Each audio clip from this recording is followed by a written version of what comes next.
And help me welcome Aaron Paley.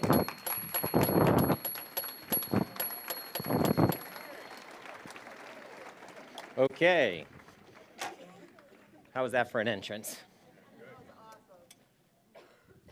Oh, I have to bring my clicker with me. I have to take your picture because I take all the pictures that I use. So let's see. Nice. You guys looking good. You want to smile for me? And get a panorama with this, too. Yeah, see how many people are in Iowa. My father went to school in Ames, so very happy to be here. So I guess I'm the last. I hope I'm going to be entertaining for you. I'm a cautionary tale, I guess, in the reverse, which is, I'm from Los Angeles, the nation state of LA. There's 10 million people in the county. There's 18 million people in the metropolitan area.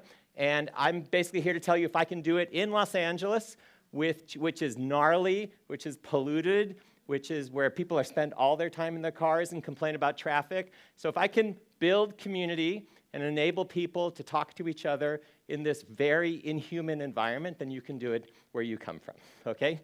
So that's my story. So I grew up in the San Fernando Valley, which is a very suburban place, and especially in the 1960s, we basically couldn't go anywhere without getting in the car. So we couldn't go shopping without getting in the car. There was something that I could go to, which was my Jewish community center, which I was around the corner, but that was just by chance.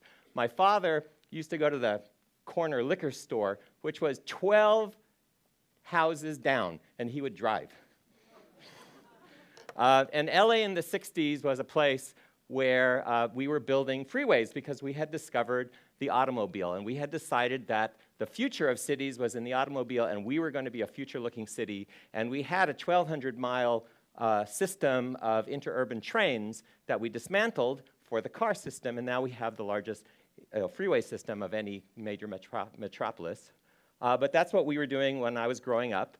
But for some reason, I'm going to tell you a little bit about myself. I don't know how I got into this, but I was just super interested in transportation and in cities. And I went to the 1962 World's Fair when I was 5 years old, and I discovered the monorail. And I just said, why can't we have something like that in Los Angeles? And I started writing away to different transportation agencies, Washington, D.C., San Francisco, say, what are you guys doing? Why can't we do it here?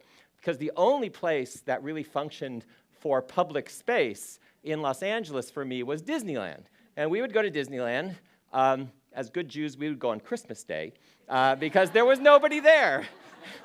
But now, of course, you go on Christmas, it's packed because Disney figured it out. You got to let's sell Christmas too. But Disneyland was a place where people were out in the street and they were talking to each other, and there was these exchanges going on. So I said, that's amazing. So I remember going to Europe for the first time, and I said, it's just like Disneyland.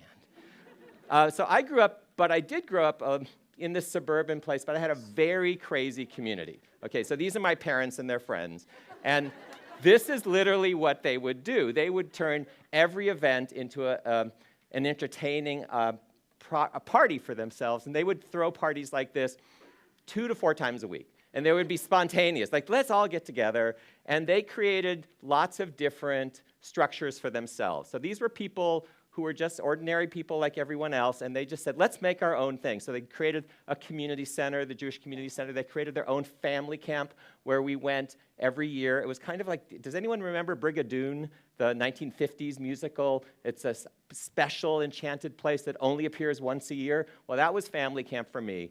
It was like this place where for 1 week, all of this community would come together, and we had a place in the mountains, and it looked like a real place. And then we'd go back to the city and to Los Angeles, and we would all live in our suburban homes and not have that sense of place. So I was beginning to understand how that place really helps people talk to each other and break down those barriers. And I was thinking about cities a lot, so I went to architecture school in Berkeley with the intent of studying urban planning. And I was really interested, so I got out of that, and then I got a degree in the arts, and actually in how to manage nonprofit arts organizations. And I kind of put that together, and I said, how do we create public space and allow people to connect to each other. This is an inspiring shot for me, which is a May Day demonstration in 2006 when 1 million undocumented Latino immigrants and documented Latinos took to the streets in LA. But I had just never seen the streets of LA transformed quite like that. So I will get back to that. So I created with my partner, Katie Bergen, this project, this company called Community Arts Resources, and we called it CARS because we are in LA, and everybody said, oh, you've got to look to see what New York is doing, and if you want to be a great city, you've got to look at Paris, you've got to look at London, San Francisco, and we said, no, we live here, and this is true for all of you. You have to look at where you live and say, what works here? What makes sense here? And we said, well, LA is iconic for the automobile, so we're going to call our company CARS because we're going to show that we embrace LA and we're not afraid of LA. But we still have our important elements, community, arts, and resources like the things to make it happen. So we founded CARS in 1988, and we've been creating projects ever since. This is my team, and this is the CARS toolbox. And all of these things I learned. It took me 20, 30 years of working in the field to learn these things, so I'm going to share them with you now and kind of go back through them over the course of the next 9 minutes. So interactive engagement, create opportunities for people to really engage with each other. Spectacle, don't be afraid to go big, to do something really beyond what people can imagine. Surprise people. But also be authentic, cultural authenticity. Like, how can you get rooted in where you are? And do that with content. Use the arts, use artists. They have ways of thinking through these problems, and they're problem solvers in ways that you would be surprised about.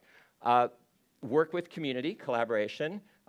Be multi-generational. Don't ever segment.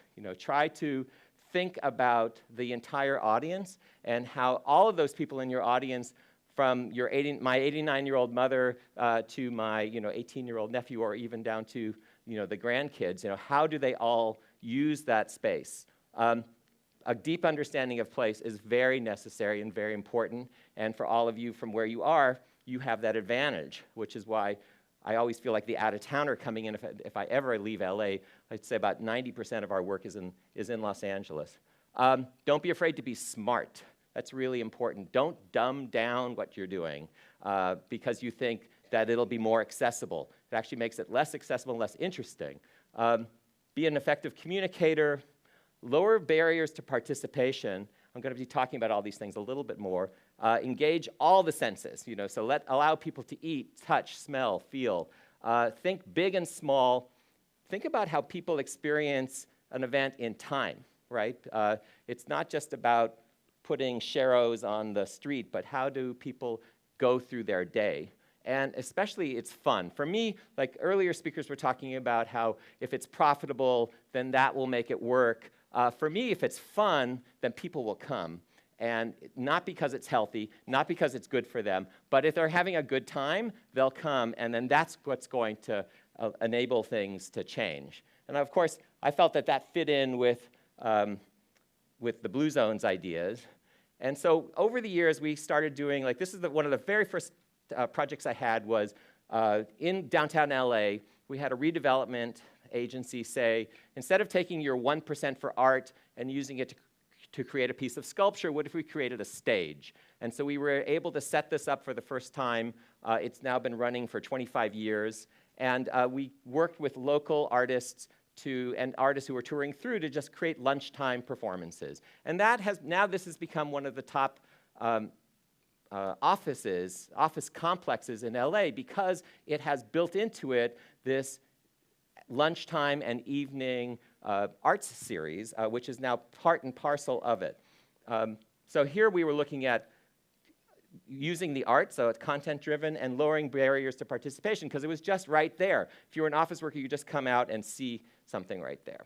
So in my working in producing these crazy art festivals, one of the things we first learned about in 1987 was how to get things to people. So in LA, nobody would go to certain neighborhoods. Like if we wanted people to go see East LA, they wouldn't go because they felt it was scary or they didn't know the people there. So we actually put people on buses and just took them there without telling them where they were going. We said, it's going to be this great adventure. It's called an art bus tour, 24 hours of art.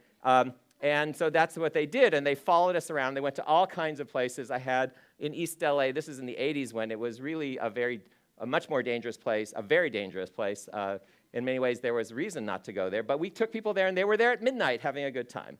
This is Sandra Tsinglo. She's playing her piano. She's overlooking the freeway, and it's at rush hour. This was called spontaneous demographics. And so she had these huge concert speakers, and so everybody stuck in traffic got to hear her concert. Okay, and that was just like lowering barriers to participation. That was 1987. Here she did the same thing in a car wash. She created a little cassette, remember cassettes? And you went through. So all of these things, I'm looking at my time. I've got to keep going. So, because I want to get to the big thing, which is CicLAvia, not CicLAvia, CicLAvia. So all of these ideas, creating festivals, breaking down barriers, have given us this experience that brought us to this project I want to talk about. So we do the annual Santa Monica Festival. We're about to do our 24th, which has been working with that city for 24 years. We work with the Getty Museum for over 20 years, doing all their family festivals. And all of these things are about bringing people together, creating public space temporarily. This is Yiddishkayt. I realized I was doing festivals for everybody except my own culture, so I started doing my own culture. That was 20 years ago. And then we are also urbanists. We plan public spaces based upon our ideas, and we work with doing that in participatory ways. Now we're working on branding districts, neighborhoods completely, and how can we do that? GLOW is a giant 1-mile thing along Santa Monica Beach. 250,000 people decided to show up to that one. So these Chinatown, Little Tokyo, all these are getting to CicLAvia. So CicLAvia, because I have 4 minutes left. CicLAvia is basically we take the cars off the streets for a Sunday, and we let people have the streets and use them. So it's very simple. The streets actually are public space. They belong to, wherever you live, they belong to you. And it's a temporary repurposing for a Sunday of that space, right? And this idea comes from Bogota, Colombia, 40 years ago. And there are open streets. The generic term is open streets, and they happen all over the world and all over the United States. And people were telling us, you'll never be able to do that in LA, especially because of the size of the city. I mean, here you can see the cities of Cleveland, San Francisco, Pittsburgh, Milwaukee, St. Louis, Boston, and Manhattan all fit in the boundaries of the city. And that's only 4 million people of the 10 million in the county. So what we've done is been able to create this transformative event that people in LA absolutely adore and love. And I think it might be because that they're in their cars the rest of the time, but it does create this space where all of a sudden it's completely different when you have people on the streets on bikes. Actually, it's interesting because sound goes down. It's actually quieter. You have more people, it's quieter, and they're talking to each other. So it's fun and it's free. And it was something that is beginning to rebrand LA. So now CicLAvia is happening 4 times a year. It's a collaboration with the city. And now you can plan your trip to LA to say, I want to do a car-free weekend in LA. And I can fly in and do the whole thing and not have a car. And I can experience LA with CicLAvia in a completely different way. And for Angelenos, because LA is so big, it allows them to explore their city and discover all these different neighborhoods. So we connect lots of different places. That's one of our hallmarks, is to connect different neighborhoods, to prove to people in LA that they can walk that mile between that neighborhood and the next neighborhood instead of parking, walk, and then parking again and walking. And that's really important, and it allows people to readjust their mental map of their own city to say, oh, I didn't think I could walk here. I didn't think I could ride my bike here. So now we are seeing long-term changes that people are actually riding their bikes to work, taking public transit more because of this one-day event, the Brigadoon thing, the idea of this, how can something that happens temporarily actually transforms people's opinions and attitudes the rest of the time. It takes people to all these different kinds of neighborhoods. It gets people onto transportation. Luckily, we've been building a train system for the last 25 years that nobody noticed in LA. Actually, about 10% of people in LA use transit. And so there's 90% of the people out there who not only don't use it, but are unaware of this new system. It's not only the largest bus system in the United States, but we're the largest public investment in rail and largest public investment in any infrastructure program going on in the United States is happening in LA right now. We're building 5 rail lines at the same time. So that allows people to get to us, and that's why we're getting money from that system, because they realize that we're getting people onto the train. So we create public space that doesn't exist. We just take that street and make it into a public space.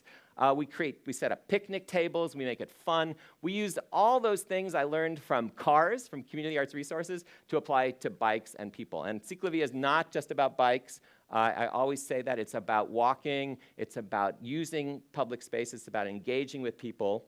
And so you don't need a bike to come to CicLAvia, in spite of its name. It's all about public health. I'm getting lots of funding from public health foundations, but not because we hit people over the head with it's healthy, because we tell people it's just really fun. And they show up and they exercise. Over half the people in surveys tell us that they would have been sedentary that day were it not for CicLAvia. And it connects people to each other. This is one moment at the last CicLAvia. People were just sitting on the grass and having a great time. And I heard this woman on her cell phone. She said, "You got to come down here. People are happy." So it's fun, it's great, and if we can do it in big bad LA, you can do it too. And here's the list to how to do it. Thank you for having me. Maybe we have some time for some questions.